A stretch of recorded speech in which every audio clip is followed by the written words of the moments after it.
Tom Tugendhat. Thank you, Madam Deputy Speaker. So many honourable gentlemen from the benches opposite seem to have forgotten the reshuffle was a couple of days ago. They're going to have to wait another few months and possibly years for their obsequiousness to be rewarded.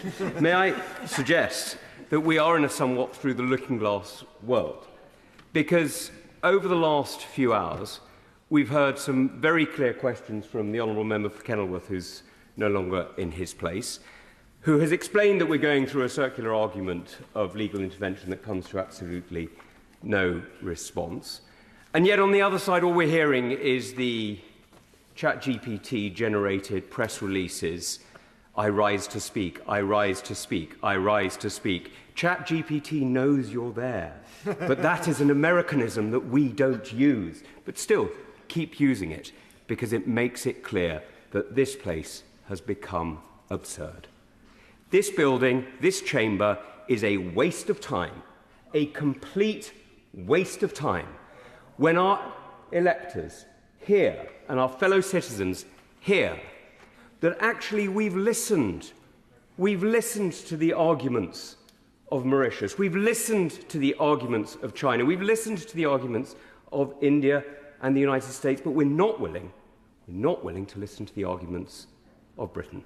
We're not willing to stand up for the interests of the British people. We're not willing to look at the strategic interests of UK defence. Instead, all we hear consistently is the Americans are for it. Well, yes, of course the Americans are for it. It's a territorial deal. They have no interest in the territory. All they're interested in is the lease of the base. And they're leasing the base off us at the moment, and they'll be leasing the base off Mauritius via us into the future. So it's no change for them. And of course India are in favour. And by the way, I respect the Indian government's position very highly, but you know what? I'm not an Indian MP. I've got a different perspective. I've got a different perspective because my job, and I thought their job, but clearly I was wrong, was to stand up for the British people. Yeah. But instead all I hear is they're standing up for the interests of different foreign powers. Now, that's absolutely fine, and worshipping international treaties and standing up for so-called international law, but forgetting, conveniently, that it is, hear the end of the sentence, but forgetting that international law is conflictual, it's challenged, it's regularly and almost always in direct confrontation with itself, because it highlights different interests. And at different points, different governments champion different aspects of international law in order to seek different outcomes. This is how it's grown up. And that's why it is the job of sovereign governments, I thought it was the job of our government, clearly not this government, to stand up for our interests. But instead, this government does something quite different. Instead, what this government does, the moment it's challenged, is to run away.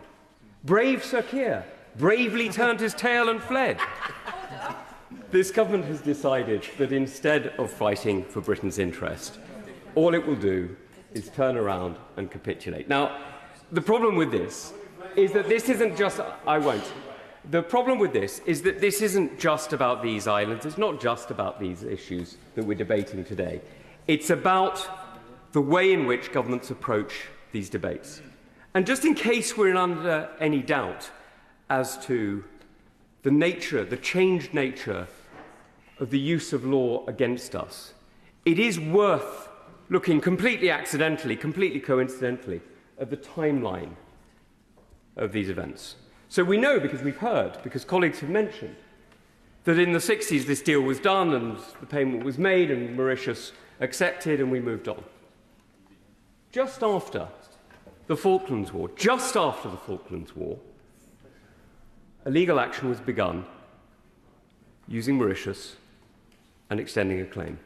Just after the Falklands War, the KGB started to fund CND. This, by the way, is not my saying it, it's from the Matrokin archive, it's all public.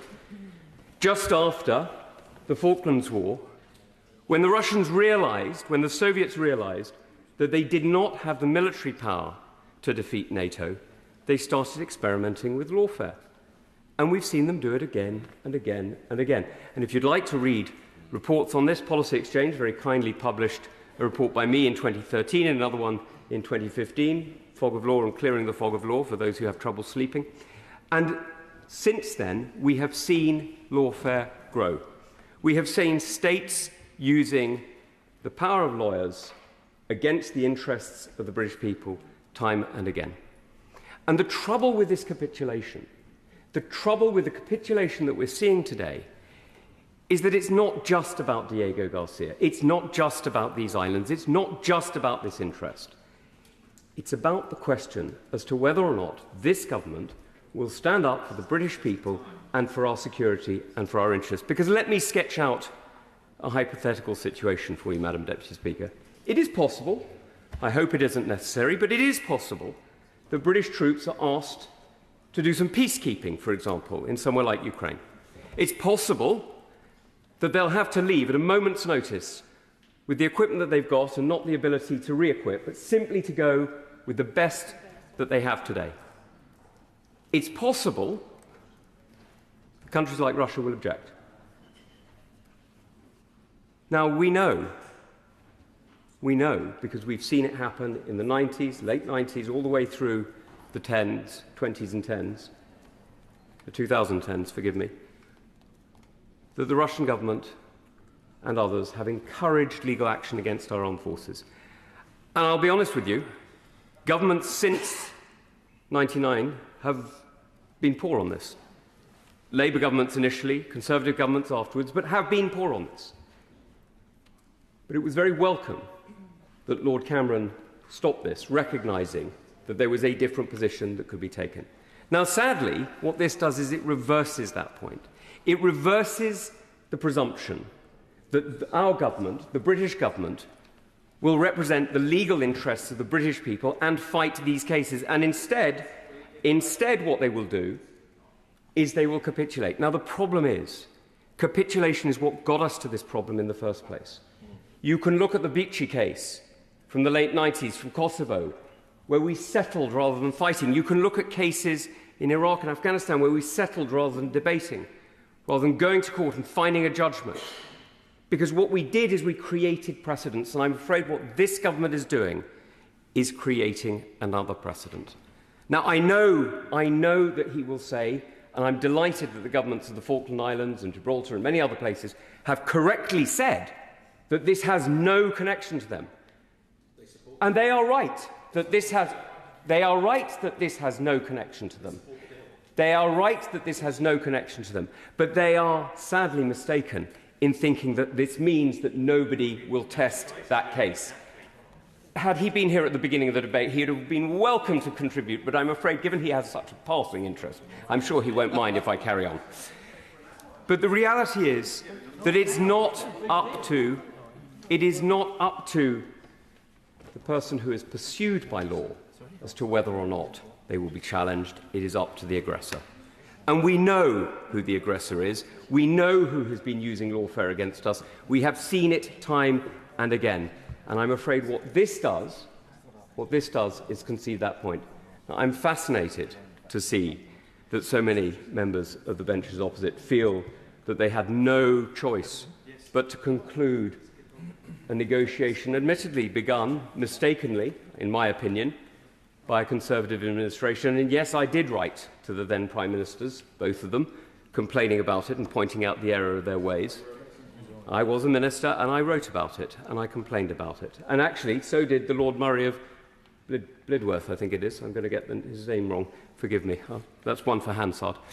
We both wrote because we both thought it was wrong at the time. Now, what can I say? We left office, the civil servants represented the same offer, and sadly, here we go again. This is why the British people feel so disenchanted at the moment, because we see changes of government and no changes of policy. We see a continuation and simply the whip's briefings coming out again. We see simply the pointlessness of democracy in this place, because frankly, we might as well not bother being here. The Foreign Office stitched this one up. The Minister can't even change the judgment, and he's sacrificed everything on the whims of an international process that has no interest to the British people. Yeah.